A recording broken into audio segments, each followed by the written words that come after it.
Police, SDPO ये सब मौजूद थे और जिस प्रकार से उन्होंने ये सब चीज़ें की, तो ये सब चीज़ें देखने के बाद ये साबित होता है कि अहमदनगर के पुलिस प्रशासन हो, कलेक्टर हो, एसपी हो, डीवाईएसपी हो, तुम्हारे हौरी का एपीआई हो या कोई भी प्रशासन या शासन का अधिकारी हो, ये सब के सब मिले हुए और ये सब के सब मिलकर मुसलमानों के दरगाहों के, मस्जिदों के जगह कब्जे करने के ऊपर ये पूरा षड्यंत्र रचा जाता है।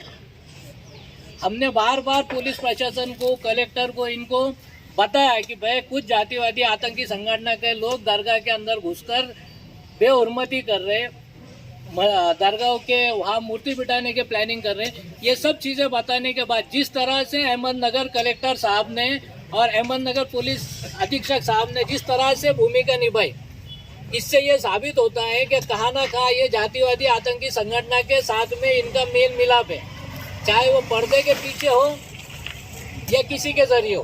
अब किसी के जरिए बोले तो किसके जरिए हो सकता है? जो अहमदनगर जिले का जो पालनहार जिसको सरकार नियमती, पर अपना दुर्भाग्य या अपनी बदनसीबी ये है कि हमारे अहमदनगर जिले का जो पालक मंत्री है, जिंदगी गुजर जाने के बाद आज वो जिले का पालक मंत्री हुआ, इसलिए उसको मालूम ही नहीं कि पालक का काम क्या रहता है। पालक का काम ये रहता है कि अपने एरिया के अंदर, अपने जिले के अंदर जो जो लोग हैं, हर एक लोगों को एक सा न्याय दे, एक सा उनके साथ में सुलूक करे। लेकिन हमारे पालक मंत्री की कंडीशन ये है कि मुसलमान दाढ़ी वाले, टोपी वाले गए तो उनका बीपी बढ़ जाता, इतना बढ़ जाता तो शायद घर पे जाने के बाद में गोलियां खाना पड़ती रहेंगी। अभी तो उम्र भी हो सकता गोलियां खाते रहेंगे, बाकी दूसरा कुछ इलाज नहीं है। मसला ये है कि एक जगह बात करने की सरकार बोलती है कि तुम्हारे जो जगह है, तुम्हारे जो धार्मिक स्थल है, ये नोंद करो। तो मुसलमानों के जो धार्मिक स्थल रहते हैं, ये नोंद कहाँ होती है? वक़्फ़ में नोंद होती है। तो हमारे गुआ के भाइयों ने क्या किया है कि हमारे डॉक्यूमेंट लेकर उसको सारे 1258 फसली से सारे डॉक्यूमेंट जोड़कर वक़्फ़ में दिया और वक़्फ़ के अंदर ये नोंद किया। अब वक़्फ़ के हमारे घर की संस्था नहीं है, वक़्फ़ के अंदर कौन बैठे हुए हैं? सरकार के नुमाइंदे बैठे हैं। सरकार के नुमाइंदों ने सारे डॉक्यूमेंटेशन देखे, डॉक्यूमेंटेशन देखने के बाद उनको ये समझ में आया क्या ये जो है हजरत रमजान बाबा, इनके जो शिजरे के अंदर जो लोग आ रहे हैं, शक्कर भाई और उनके जो आगे की नस्ल आते चले गई, ये सब खादिम है और ये सारी प्रॉपर्टी इनकी, ये इन मुजावरों की है।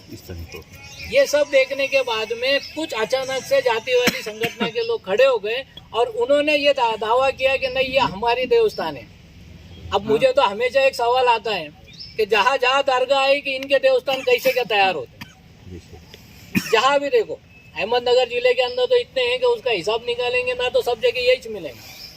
तो इनको ना दरगाह से कुछ लेना रहता, ना मंदिरों से कुछ लेना रहता, इनको उसके रिलेटेड जो प्रॉपर्टी है, ये प्रॉपर्टी पे कब्जा करने के वास्ते ये षड्यंत्र रचते हैं। इन संगठनों ने सारे जगह से जब डॉक्यूमेंट निकाले, डॉक्यूमेंट निकालने के बाद देखे क्या डॉक्यूमेंट के अंदर अपना पानी कम चाय का हिसाब है। अगर कोर्ट में जाते हैं, चाहे वक़्फ़ में जाओ या हाई कोर्ट में जाओ या डिस्ट्रिक्ट में जाओ, कहाँ भी जाओ, अगर कोर्ट में जाते हैं तो कोर्ट डॉक्यूमेंट मांगता है, तो डॉक्यूमेंट जब देखेंगे कोर्ट, तो कोर्ट अपने डॉक्यूमेंट ऐसे उठाकर फेंक देगा। इसलिए इन्होंने सरकार के नुमाइंदे उनके साथ मिलकर बोगस डॉक्यूमेंट जमा कर बोगस डॉक्यूमेंट तैयार कर चैरिटी कमिश्नर में नोंद कर, जबकि कायदा ये बोलता है कि किसी डॉक्यूमेंट की, किसी प्रॉपर्टी की अगर वक़्फ़ नोंद है तो उसकी चैरिटी में नोंद नहीं हो सकती। अगर चैरिटी में नोंद है तो वक़्फ़ में कब जा सकती, अगर वो मुस्लिम प्रॉपर्टी है तो। लेकिन इन लोगों के षड्यंत्रों से और सरकार के जो सरकार के जो अधिकारी लोग हैं, इनके साथ मिलकर इन्होंने खोटे प्रॉपर्टी, खोटे ट्रस्ट फॉर्म चैरिटी कमिश्नर में नोंद किए। ये सब चीज़ें हमारे पालक मंत्री को मालूम है, फिर भी पालक मंत्री साहब मस्त ऐसा ठाट माट से बैठ कर क्या बोलते हैं, यांनी वक्त मध्ये जायला नहीं पाहिजे होते, फिर क्या तेरे घर पे आने होना था क्या? हमारी प्रॉपर्टी है, मुस्लिम प्रॉपर्टी है, हमने वक्फ में नोंद करे, वक्फ सरकार की है, हमारी थोड़ी थे।